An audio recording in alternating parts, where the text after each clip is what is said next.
हाँ प्यारे बच्चों, मास्टर साहब एक्सप्लेन चैनल में फिर आप लोगों का स्वागत है।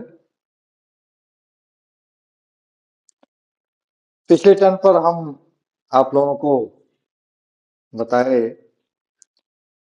कि भोजन का पाचन और भोजन के पाचन में हम बताए कि जो रॉ मटेरियल्स हैं, कच्चे पदार्थ, उन कच्चे पदार्थ को विभिन्न प्रकार के अंगों के द्वारा हम कैसे क्रिया विधि करेंगे अर्थात पाचन करेंगे।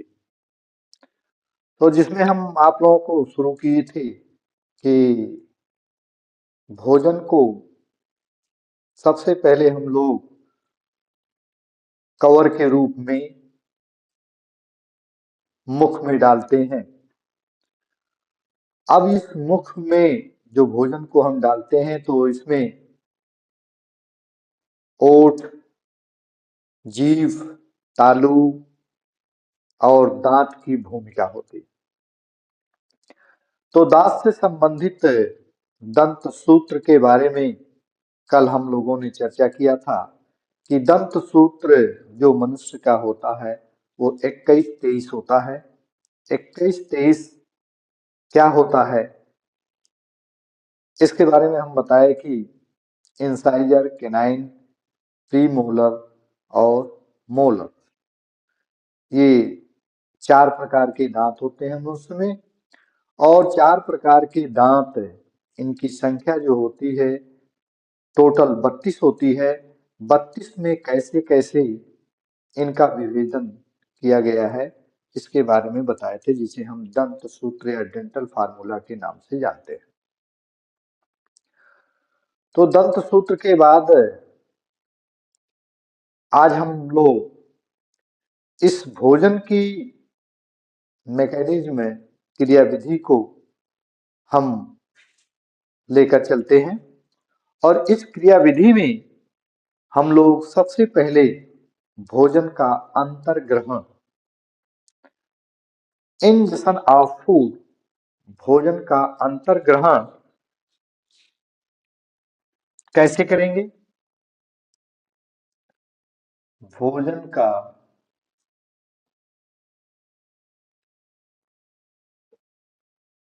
अंतर्ग्रहण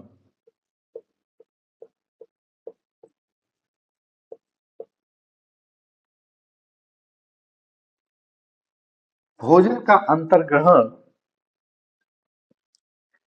इसके लिए हम एक कवर जिसे कहते हैं, ग्रास जिसे कहते हैं, इस ग्रास को जब हम लेकर के मुख ग्रासन गुहिका में भोजन को लेते हैं तो जैसे ही हमारे ओठ खुल जाते हैं और भोजन मुख ग्रासन गुहिका में प्रवेश कर जाता है, वैसे ही दांत तालू की मदद से इसको काटने, पीसने, कुतरने, चबाने का कार्य करते हैं। अब दांत की जो वैरायटी है, इस दांत की वैरायटी के बारे में ये कहा गया कि इंसाइजर और केनाइन, ये जो दो प्रकार के दांत होते हैं, इंसाइजर और केनाइन, ये दो प्रकार के दांत भोजन को काटने और कुतरने का कार्य करते हैं। इसके साथ साथ जो दो प्रकार के और दांत हैं जिसको हम प्रीमोलर्स और मोलर्स कहते हैं, ये भोजन को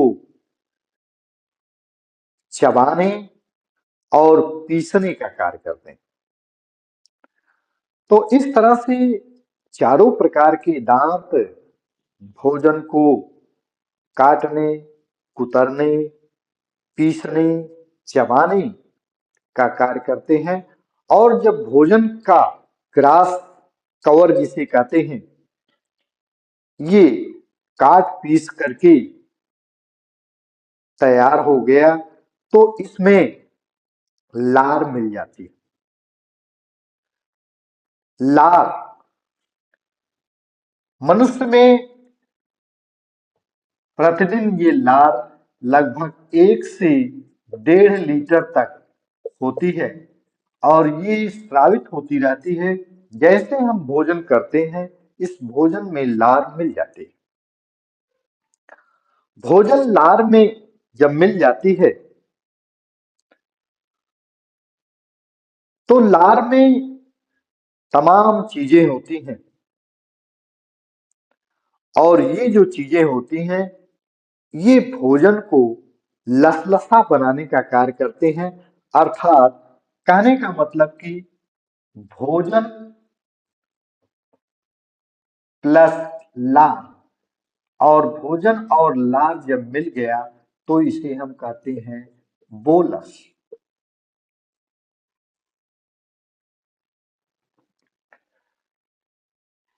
लार में विभिन्न प्रकार के आयंस होते हैं तथा कुछ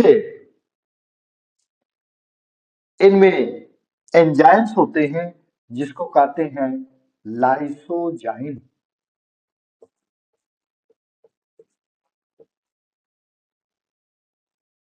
लाइसोजाइम एंजाइम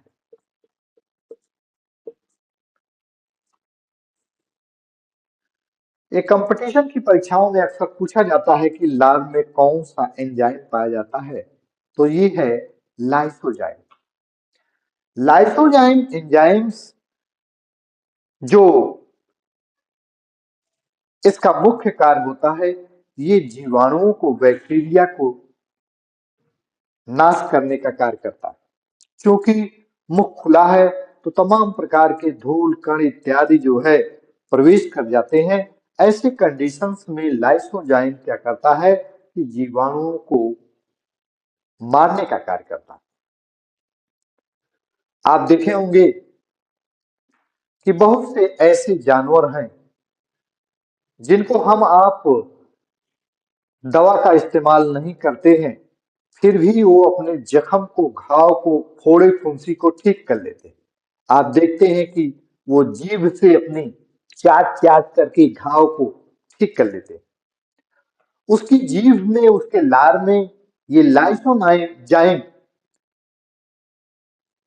लाइसोजाइम जो एंजाइम्स होते हैं ये क्या करते हैं कि बैक्टीरिया नाशक है जीवाणु नाशक है और उनको जो है चाट चाट करके वो अपने घाव या जख्म को ठीक कर लेते हैं।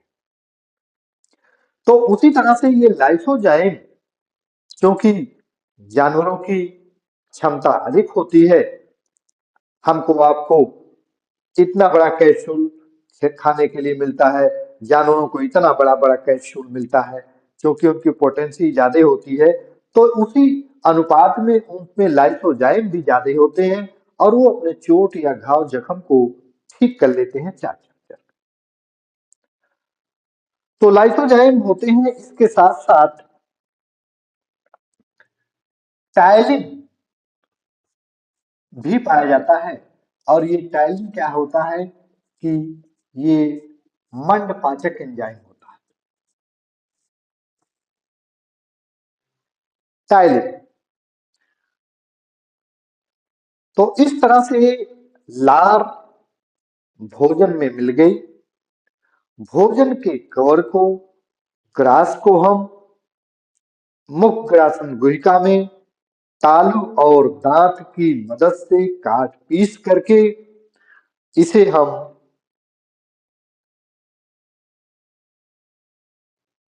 लार में मिला करके लार से सान करके आगे हम बढ़ाने का कार्य करते हैं।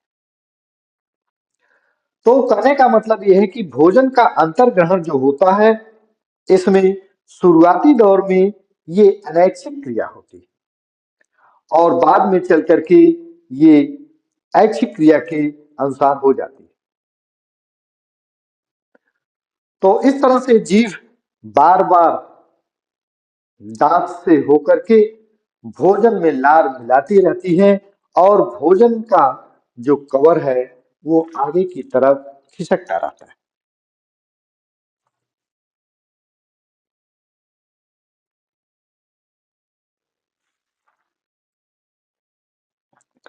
अब भोजन मुख व्यासन गुहिका से होता हुआ, जो कि भोजन प्लस लाभ, ये बोलस के रूप में हो गया। अब ये बोलस आगे हमारी ग्रसनी और ग्रास नाल से होता हुआ आमाशय की तरफ प्रवेश करेगा। लेकिन जैसे ही इसमें निगड़न क्रिया होगी, निगड़न सॉलिंग, और ये निगड़न क्रिया क्या होती है कि ऐच्छिक और अनैच्छिक दो चरण में पूर्ण होती है, जिसके कारण ग्रास नली में भोजन आगे खिसकना शुरू हो जाता है। ग्रास नली में पेरिस्टालसिस क्रिया होती है, क्रमाकुंचन क्रिया होती है। क्रमाकुंचन क्रिया क्या है? जैसे हम आप कोई पत्थर का टुकड़ा इस तरह से तालाब में फेंक देते हैं तो उसमें इस तरह की तरंगे होती है ऊपर नीचे। उसी तरह से हमारे ग्रास नाल में क्रमाकुंचन क्रिया होती है और उस क्रमाकुंचन क्रिया के नाते जो बोनस है वो धीरे धीरे खिसकते हुए अंदर प्रवेश करता है। इनमें तमाम प्रकार की संकोचक पेशियां होती हैं और ये संकोचक पेशियां क्या करती हैं कि ग्रास नली में श्लेष्म का स्राव करती रहती हैं और जिसके कारण भोजन आगे खिसकता रहता है। अब भोजन आगे खिसकने के बाद पहुंचता है आमाशय में। कल हम आप लोगों को बताए थे कि आमाशय में वैसे ही क्रिया होती है जैसे कि आप लोग देखे हैं लेंटर के दिन मिक्सचर मशीन होती है। आमाशय में जठर रस होता है। आमाशय में जठर रस होता है। इस जठर रस में तमाम प्रकार के एंजाइम्स और इसके साथ साथ एचसीएल पाया जाता है।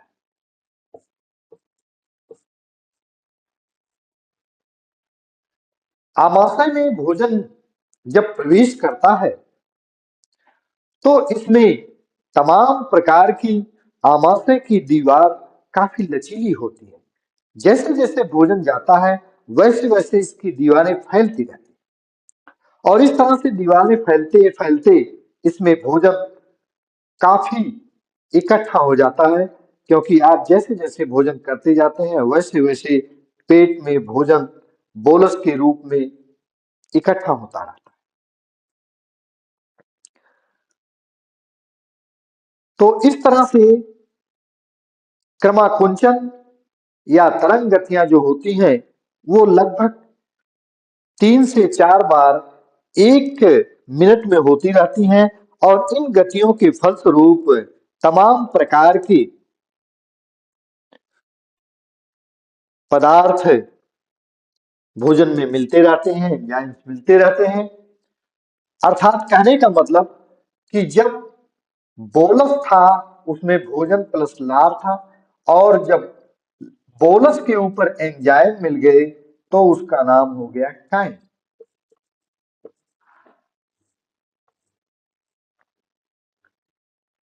काइम। तो अब ये प्रश्न है कि जो लार होती है ये लार के साथ साथ जठर रस, और जठर रस के बारे में ये कहा गया कि ये इनमें इतने प्रकार की जठर ग्रंथियां होती हैं कि जिनकी संख्या 3.5 करोड़ होती है। 3.5 करोड़ ये जठर ग्रंथियां होती हैं और इन जठर ग्रंथियों से जठर रस स्रावित होता है। इन जठर ग्रंथियों से जठर रस स्रावित होता है और इन जठर रस में तमाम प्रकार के एंजाइम्स जैसे पेप्सिनोजन, जठर लाइपेज तथा एचसीएल होता है। HCl का हाइड्रोक्लोरिक अम्ल का मुख्य काम होता है कि ये भोजन में आए हुए जीवाणुओं को नष्ट करने का कार्य करता है तथा भोजन को सड़ने से बचाता है। अर्थात कहने का मतलब कि HCl work as a freeze, है ना, फ्रीज की तरह से कार्य करता है, भोजन को सड़ने से बचाने का कार्य करता है ये आमाशय में। तो जितने भी प्रकार के कैल्शियम इत्यादि के कण होते हैं उन सबको ये तोड़ने का कार्य करता है, अर्थात इन्हें डाइल्यूट करने का कार्य करता है। पेप्सिनोजन ये इनएक्टिव स्टेज में रहता है। जब इस पर HCl क्रिया करके इसे पेप्सिन में बदल जाता है, अर्थात सक्रिय पेप्सिन में बदल जाता है, और जब सक्रिय पेप्सिन में बदल जाता है तब ये अपना कार्य करना शुरू कर देता है। तो इस तरह से कहने का मतलब ये है कि जठर रस में तमाम प्रकार के एंजाइम्स, तमाम प्रकार के आयंस और हाइड्रोक्लोरिक अम्ल HCl पाए जाते हैं जो भोजन को सड़ने से बचाते हैं। तो कल हम आप लोगों को बताए थे कि भोजन आमाशय में क्रमाकुंचन गति और मंथन गति, इनमें दो प्रकार की गतियां होती हैं, एक क्रमाकुंचन पेरिस्टालसिस मूवमेंट और दूसरा मंथन गति चर्निंग मूवमेंट्स। तो दोनों प्रकार की गतियां होती हैं और जैसी जैसी गतियां होती हैं उसी के अनुसार इनमें जठर रस साबित हो जाता है।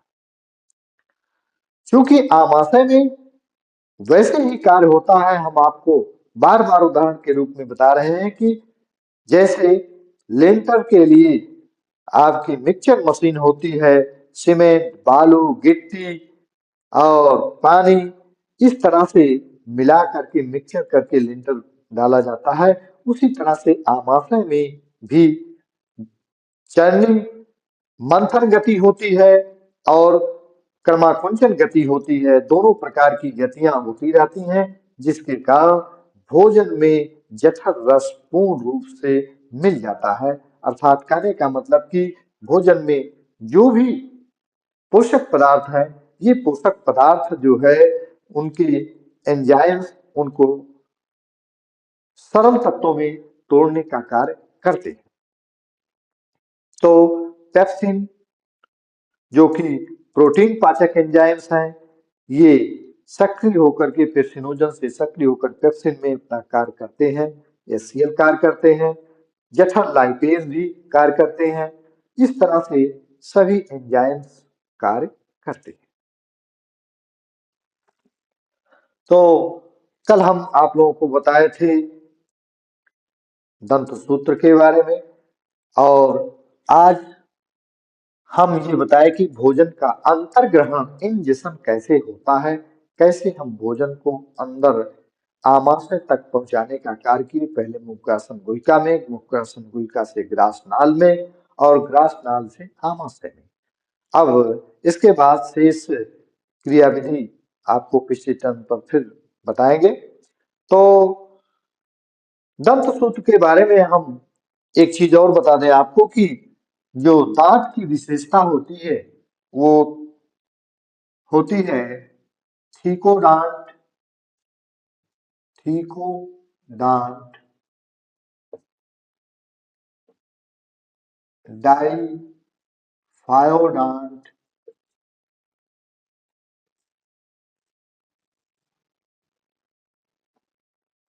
थीकोडांट डाइफायोडांट, द्विवार दंती, गर्त दंती और विषम दंती हेट्रोडांट। ये तीन विशेषता होती है, हेट्रोडांट, थीकोडांट, डाइफायोडांट, अर्थात गर्त दंती, विषम दंती और द्विवार दंती। यानी मनुष्य के शरीर में जो दांत होते हैं, ये दांत एक से अधिक प्रकार के होते हैं, इसलिए हम इसे विषम दंती कहते हैं, अर्थात सब समान नहीं होते। ठीकोदांत गर्तदंती होते हैं, ये गड्ढे में शिफ्ट होते हैं, मसूड़ों में हमारे गड्ढों के रूप में गर्तदंती। और डाइफाइडान द्विबार दंती, अर्थात कहने का मतलब कि जीवन में दो बार ये निकलते हैं। एक बार क्षीर दंत होते हैं, अर्थात दूध वाले दांत होते हैं, और जब ये दांत गिर जाते हैं तो दोबारा अस्थाई दांत निकलते हैं। इसलिए जीवन में दो बार दांतों को निकलना यह कहलाता है द्विबार दंती या डाइफायोडांत। तो ये थी दांत की विशेषता। और भोजन को कैसे हम लोगों ने मुख ग्रासन गुहिका से लार में स्नान करके ग्रास नाल से होते हुए आमाशय में कायम के रूप में पहुंचा दिया, बोलस बन करके कायम के रूप में पहुंच गया। अब इसके बाद भोजन आगे छोटी आंत में कैसे प्रवेश करेगा और कौन कौन सी इसकी क्रियाएं होंगी, कौन सी सहायक पाचक ग्रंथियां हैं, इनके बारे में हम कल अध्ययन करेंगे। आज के टॉपिक में इतना ही। आप लोग बढ़िया से